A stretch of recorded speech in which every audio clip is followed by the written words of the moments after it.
Hello, everybody. I'm Steve Peloquin, ESPN 1420. And I'm Chris Reed from Hot 1079. And we are tag team partners here for Wrestle Wrap. Yes, this is the premiere edition. We'll be talking about professional wrestling from now until the end of time. Until the end of time, because professional wrestling is going nowhere. As bad as you think it may be right now, it's not going anywhere. Favorite wrestler growing up? Favorite wrestler growing up had to have been probably Dr. Death Steve Williams. Oh, Dr. Death Steve Williams. He was good, or Ted DiBiase, or as Skandor Akbar once called him, Ted Debussy. Man, DiBiase and Williams were going to split as a tag team late in the UWF, but the $1 Million Man, of course, went to Ted DiBiase went to WWE, which was then the WWF to become the $1 Million Man, and of course the UWF faded away. Mine was the Freebirds. Always walked down Bad Street, baby. Bad Street USA may actually walk right into the Hall of Fame at WrestleMania in Jerry World, too. They need to, and because Dallas, of course, the best feud of all time. That's not an opinion; it's a fact. If you disagree with me, you're wrong. The best feud of all time was the Freebirds and the Von Erichs.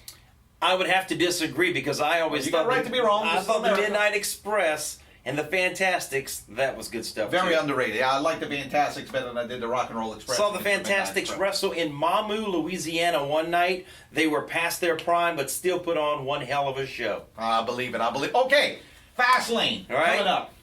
It's going to be a weak card. That's what I'm saying. You know, we're looking at the card. I think professional wrestling, the problem now is there's so much money to be made in professional wrestling. Too many pay-per-views, too many storylines overturning too quick. And what the deal is, there's not a WWE championship here. Nope. And it's almost like they're throwing a bunch of stuff together to get you ready for WrestleMania, and it's a bunch of stuff that they're throwing together that they shouldn't be throwing together. First off, our first prediction, Kalisto and Del Rio. Who you want to go first? Me or you here? You know, I'll go first on this one. Best 2 out of 3 falls. I'm going to go with Kalisto because we've seen Del Rio beat him a couple of times. Actually beat him in Lafayette for SmackDown. I was the spoiler who put it all over the internet. I'm going to raise my right hand. Sorry, Vince, I did it. But I don't see Del Rio getting the title back again. Neither do I. This is a stupid match in my opinion. They've been feuding since like mid-November, and nobody can come out the winner of this. If Kalisto wins, it's a situation where he's already been there, done that, and it makes Del Rio look weak. And if Del Rio wins the championship, I mean, you devalue Kalisto. So this doesn't make a whole lot of sense to me, but I'm with Chris. I'm going with Kalisto, obviously, and best 2 out of 3 falls. He wins 2 falls to 1. I will say this. Alberto Del Rio, the best condition he's looked in his entire career. There you go. Second match on the card, a women's tag team match featuring Sasha Banks, formerly of Team Bad, and Becky Lynch, taking on Team Bad. I'll go first here. I don't know how you could put Sasha Banks and Becky Lynch together and have them lose the first tag team match. So to me, this one's kind of obvious. I'm going with them, and then here's a prediction for you. Okay. I say those two don't necessarily split that night, but they will be wrestling against each other the next night. I'll get to that on our next match that we talk about, but your turn. I think Team Bad takes it, and that's what leads to what you're alluding to. If not alluding to a match at WrestleMania, the biggest stage of them all, I'm going Team Bad. Okay, next match, Charlotte and Brie Bella.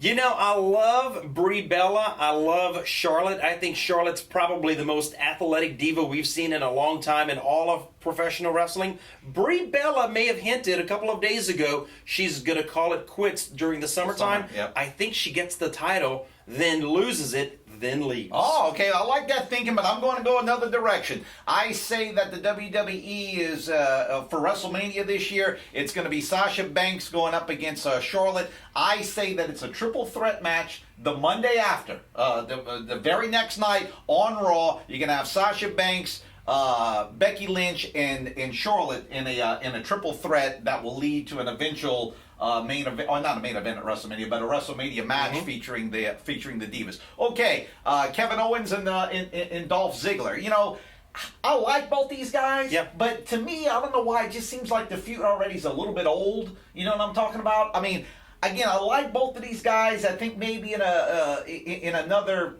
with other opponents between the two of them, maybe I'd love them a little bit more. I don't particularly like this feud, though.